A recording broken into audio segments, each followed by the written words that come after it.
So the safety squat bar, in my opinion, is one of the best, most versatile, and one of the most effective specialty bars at building strength. This is a very challenging bar when used properly. That said, one of the things about this bar, as it relates to its design, specifically with these handles, is there's a pretty convenient way that you can cheat while using it.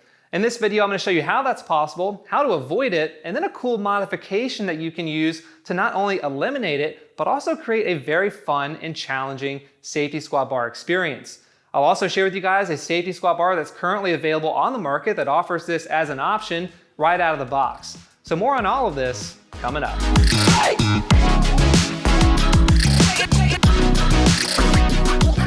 Hey, what's up friends? I'm glad you're here because today is yet another perfect day to talk about gym equipment. Hey guys, my name is Adam with Garage Gym Lab, and if you're new here, this channel is all about testing and reviewing gym equipment, building the home gym community, and providing inspiration to anybody out there who's looking to build their dream gym. So if that's something you're into, I definitely encourage you to subscribe. That way you can stay up to date with all the weekly content. As a very quick primer, the safety squat bar includes a yoke and a camber that work together to reduce upper extremity discomfort, build the upper back, and crush the quads. If, for example, you have shoulder issues, then the safety squat bar is a great option because it allows you to keep those shoulders nice and neutral, unlike a traditional bar where you have to really externally rotate your shoulders in order to get into position. The camber on this bar works to pitch you forward a little bit, which then forces you to fight that resistance. And in doing so, it lights up your back, especially your upper back, and it generally creates a more vertical spine position, which places more emphasis on your quads.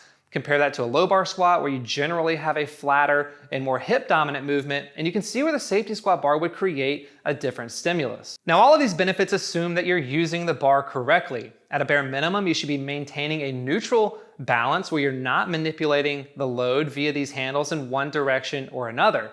Depending on who you ask, however, and depending on how you train, a common cue is to actually pull the handles towards your body. This makes the safety squat bar even more brutal and especially effective for the posterior chain. Ben Pollock is a great example of this. Watch in this clip as he actively pulls the handles towards his chest. In doing so, he's increasing the demands of the lift, particularly in the upper back as he fights to not be totally folded over. What you won't find is a recommendation to push up on the handles. This is where you cheat the safety squat bar because you're effectively making the lift easier and you're really defeating the purpose of the bar altogether. On how to avoid this, it's best to just not do it, but that can be easier said than done for some people. Another way is to actively pull those handles into the chest like Pollock does, which is also something that the Elite FTS folks recommend as a matter of proper safety squat bar form. The third way, which is the way that we're discussing today, is to actually introduce some slack into the handle system. Without a rigid handle, it makes it much more difficult to push up on those handles. So if you have a safety squat bar that uses a threaded handle, like the Elite FTS SS yoke bar, or like the Titan Fitness safety squat bar V2, then you can accomplish this really easily.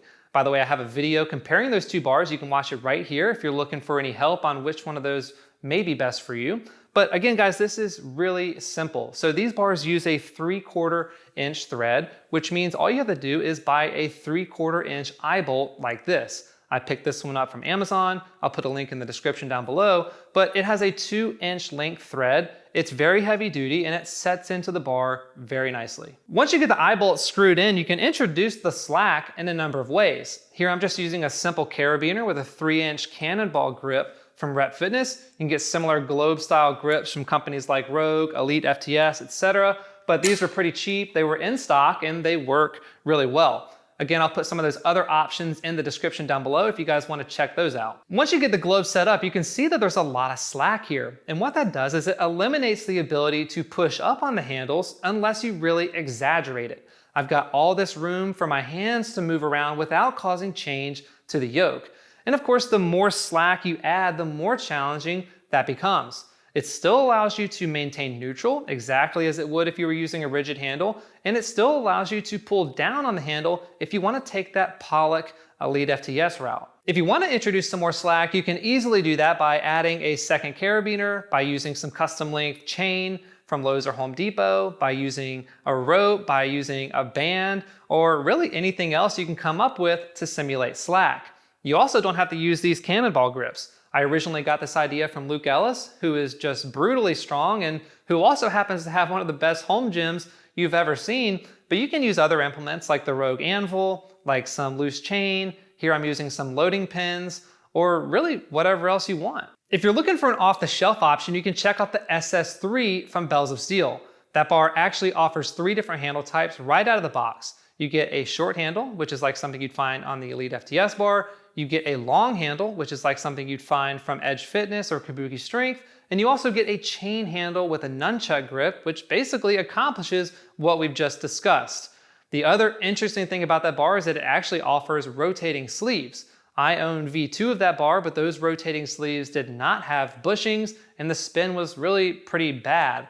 But they have added bushings to V3. I'm curious to try it out, and if I do end up picking that bar, I will be sure to post up some thoughts and share a review with you guys. So if you're looking for a fun and challenging way to use the SSB, give this hack a shot and let me know what you think. In the meantime, you can check out that Elite FTS Titan video to get a good comparison on an in-depth head-to-head matchup.